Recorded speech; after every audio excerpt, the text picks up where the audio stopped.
Alright guys, TacticalRab back again today. Hope you're all doing well and enjoying your day so far, and welcome to Championship Sunday. Many interesting things to run through today with regard to the matches that are coming up later today, but also some Rostermania stuff which has been certainly teased over the last 24 hours since the matches did conclude. Intrigued to hear your thoughts in the comment section below. Like if you guys enjoyed the video, subscribe if you are new as always, I'd greatly appreciate it. It really helps out the channel. Thank you very much indeed for doing that. First of all, this from Joey Nubsy, frying here in league play or whatever, getting ready to hop into the starting team for the Seattle Surge. If they do indeed need him, you would imagine a change is coming relatively soon for this team. We'll talk about what that could potentially be teased here in a couple of minutes time. Obviously, Seattle Surge had a pretty tough time yesterday up against the New York Subliners. They lost in a 3-0 fashion, as Prestinni says right here. And talking about that series, I thought there was a couple of funny things that came up from Priestahh. First of all, this from him as well. So 1-3-0 versus Seattle. GG's to them. Accidentally only used 2 of my artillery barrages, but didn't use the third one when I realized I had it. So if you guys weren't aware about this, the artillery barrage, when you earn it as a streak, you can actually call in the strikes at separate times. So if you wanted, you could call down one strike, then put the thing away, put the iPad away, and then get it out again, and then get the ping once again and use another strike and then put it away again, I'm pretty sure. So I mean, obviously the pros decided, okay, maybe that's a bit too strong. The fact that if you wanted, you could use it like all those times to get the ping, so like the UAV type ping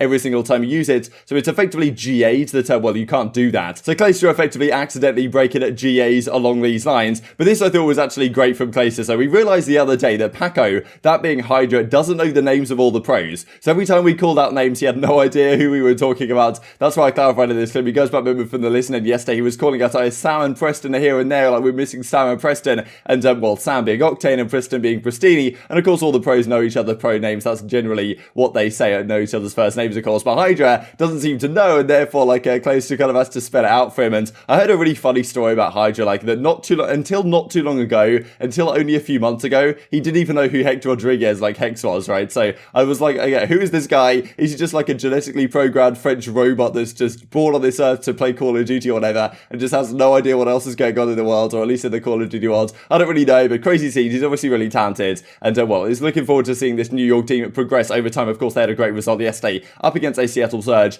that certainly had a very tough time. And well, Arcitys says right here, so Codling, you're going to give me my whole team and my brother in the same week, no days off, certainly. And well, that is of course sad signs for the Seattle Surge, as Arcitys is saying right here. Arcitys, well, that being FaZe guys, they are playing Seattle Surge, that being Prestinni, his brother, and his old team in the OpTic guys, Chicago team that Arcitys was on last season in the same week. That being, of course, the Seattle Surge played the London Royal Ravens the next week, and also Atlanta FaZe. Not an easy week for them, given the fact that they are already 0-3, and probably right now they are underdogs in both of those matches. And as a result of that, we get this from Octane that comes out last night. That's a honeymoon, he says. Now, Octane has been talking a lot about the honeymoon periods that well, a lot of teams have been having so far this season. Some teams pretty much have had some. I mean, there's certainly some teams that have had honeymoon periods, others that certainly have not. I mean, this new Paris Legion lineup, we really haven't seen a honeymoon period with. The idea is that when someone new comes into the lineup, the team gets better for a time, and then, well, it kind of goes down to maybe a more normal level in a little bit. So maybe we've seen that a little bit with the Minnesota Rokkr, right? They looked so good initially with Standy, and they did so well all the way towards the major, and as of late, they've looked a little bit more shaky than certainly they did when Standy initially joined the lineup. And we've seen this already with pretty much all teams that tend to have some sort of spark early on, and then maybe it falls down a little bit over time. Well, not necessarily that is the case. So this is the type of tweet that Octane did in April. I'm pretty sure he did one in March as well. There's nothing in life that is more powerful than a honeymoon period in Call of Duty. And well, let me just like Zach's tweet here in reply. And well, I think some people were saying also as a result of this, like, look, Octane, why don't you take advantage of this whole honeymoon situation, right? And actually make a roster change and try and improve your lineup in that sense, even if only for a short time. So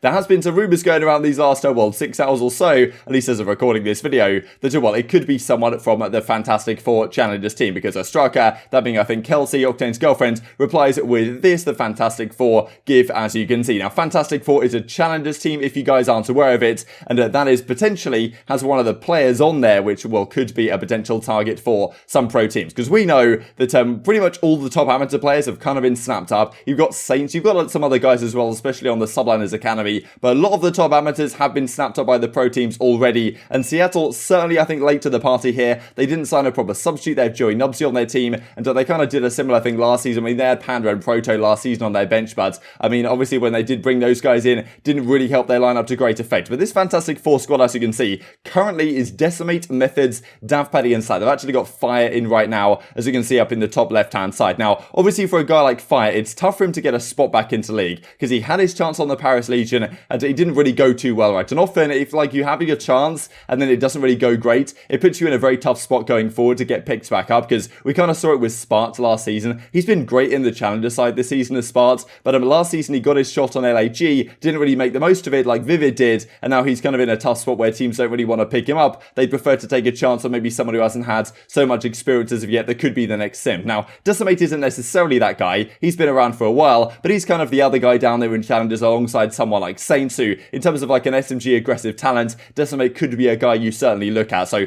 this is, well, at least the rumour as it stands right now, that Seattle Surge may be looking into Decimate to get his services on board, you would imagine, in place of Loony. I mean, obviously Gunless had a poor series yesterday, but the problem is that when Gunless is having a poor series, like the team is just going to get absolutely world starred, right? Because there's just not enough slaying power on the rest of the team, it does seem at the present time. Joey Nubsy also tweeting out some gifts as well, so definitely implying that something maybe is going on and is brewing over at the Seattle Surge. We'll have to keep our eyes on this, of course, over the coming days. Also wanted to talk about Huke and what's going on there. There was an article that came out from Dallas News yesterday after their match concluded, and Hastra, I think, said in the article very briefly the fact that, look, if they do decide to move on from Huke, they will be more than willing to trade him to another team. What team could that potentially be? Is Florida Mutineers on the card? This I screenshotted yesterday, a few of you guys are pointing out on the Reddit as well. Empire Huke, as you can see, is recently following his most recent follow, is Ben Spoon over at Misfits GG, Florida Mayhem, and the Florida Mutineers Esports organization. You look at the other way around as well, then, well, he has very recently followed Huke in his, well, most recent following. So seems like both of them have followed each other very recently indeed. We're back to, looking at tweets and stuff and trying to read into roster moves like we tend to do throughout the off-season. But, well, here we are, and it certainly seems like maybe there's some consideration there. And you've got to say fair play to Florida Mutineers. They're always a team that are always, guns for the top. They're trying to get the best talent, and that could be a very deadly team, right? You can imagine. I mean, I'm not exactly sure who Huke would come in for. You'd imagine he'd come in for Havoc or something like that if they were going to make that change. Awakening Skies, Huke and Neptune. That could be pretty disgusting. Huke and Neptune, the two Halo talents. Of course, they've got Ogre 2 over their Halo Legends as their general manager, so I'm sure that is certainly something they're considering at the very least if they can make it work. And I'm pretty sure Dallas are going to be relatively willing, if they don't decide to get Huke back in, maybe after stage 3, to let him go and to try and trade him to another organisation and make something there work, because I'm sure they want the best for Huke, and I'm sure Huke is going to find himself on a spot at some point back in the league. Is Mutineers the best option that is on the table? We've talked about some other teams as well these last couple of days that could also be an option, but well, Mutineers Huke definitely does have a decent ring to it, certainly. Also wanted to talk about this for the matches later today, something to keep your eyes on for the final series of the day, OpTic Chicago versus the Los Angeles Thieves. That is exactly what weaponry these players may be using. We've actually talked about for a few days now the fact that Envoy has been trialling the Milano on maps like Raid, Dashy's also been using the FFAR, but I wasn't really sure if we were actually ever going to see it in a pro match. Now, there was a clip that came out last night from the flank. Zuma was talking to Envoy and was, well, apparently Envoy was telling him, look, keep your eyes out for this match. You may well see some Milanos, some FFARs come out in the series, and well, you could have some crazy measure as I talked about a few days ago, the idea on something like a Raid. You might have Scump on a 74U. Envoy loves to use these kind of wacky guns. He was using the Uzi last season for a little bit, you guys might remember. He was also using, well, potentially now the Milano right here. Then you could have Dashy on the FFAR and then Formal on the Krig. That could be kind of crazy. I'll play the clip on screen. Envoy in the chat, and you guys are not wrong. You guys guessed right. I was talking to Dylan Envoy today a little bit, and he was telling me, he said, you know what, you might see some FARs, you might see some Milanos, we'll see.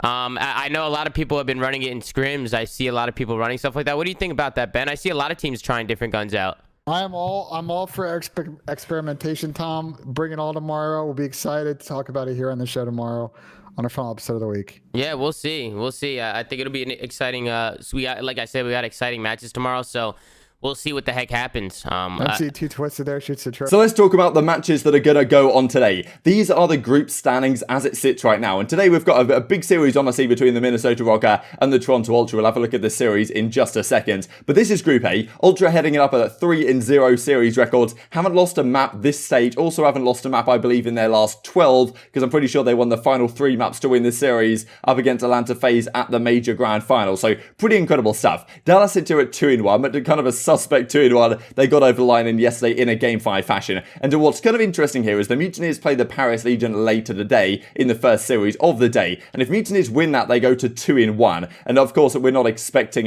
Paris Legion to do anything special in that series. They haven't really looked special so far, but you never know. Teams can turn it around. It's a Call of Duty is pretty day-to-day, as the pros do like to say. But you can imagine a world where Mutineers win that, they go 2-1. Dallas also at 2-1. Toronto, let's say they beat Minnesota Rokkr to go 4-0, as we would expect them to. then Rokkr actually will be there at 1 and 2, down there in certainly the losers bracket positions, and they will have a hard time getting all the way to winners at that point, given they still have to play the Dallas Empire, even though so far this season they certainly do have a pretty good record up against the Dallas Empire in those game 5s in general. So massive series, to be honest. If Rokkr can upset Ultra today, that would be huge for them, because if they lose today, they are in a pretty tough spot, especially if the Mutineers win. I mean, these groups honestly are crazy, especially we'll have a look real quick at Group B. Now, Seattle Surge clearly having a tough time, but still, I think Seattle can be competitive on their day. Maybe this change if they do make it before next week. Who really knows? They play Ravens and FaZe next week, so battle really of the bottom 3 in this group. Kind of crazy to think the FaZe are technically in the bottom 3, and some potential tiebreakers could be brewing right here, as you guys can tell already, because OpTic Chicago right here at 2 and 0. If they win against Los Angeles Thieves today, they'll be 3 and 0. But well, if Thieves win, then things get kind of crazy. Subliners as of yet haven't played the Los Angeles Thieves and OpTic Chicago, so going to be a tough home closing finish for them next week. But yeah, some great matches today. Let's have a look at them in more detail. So Mutineers Legion, I mean, it kind of is what it is. This is a kind of a warm-up series ready for the rest of the day. Ultra versus Rokkr, I think, honestly has potential to be great, because Ultra, despite not having lost a map as of yet, they have got very close in some of them, and Rokkr is the type of team that can take a team like Ultra to game 5, and if you do go game 5 with a team like Rokkr, you never really know what's going to happen, right? So maybe Ultra get a little bit too comfortable, but I've been super impressed with them so far, so still going to take Ultra to win this series, but I think today might be the day they finally lose a map. And then you've got OpTic versus Los Angeles Thieves. This has potential to be great. This is the first time we've seen this series in a while. We were hoping we saw it sooner than we did, to be honest. We could have seen it at the Major. You guys might remember if OpTic had beaten Minnesota Rokkr in that crazy series, and Thieves had beaten Ultra in the losers bracket, we would have had OpTic versus Thieves. And who knows whether we'll actually see some Milanos and some FFARs come out into play today from some of the OpTic guys. I think OpTic should be favourites here, but Thieves definitely put up a great fight the other day up against Atlanta FaZe. I think they can do so here once again. It's going to be some banging series. Intrigued to hear your thoughts in the comment section below on all this stuff. Hope you guys enjoyed the video. If you did enjoy it, I'd greatly appreciate a like on the video. It really helps out the YouTube algorithm. Know you enjoyed this content. Other people like you may enjoy this content as well, and I'll grow the competitive Call of Duty community. Thank you for watching as always. Take care, and I will see you next time.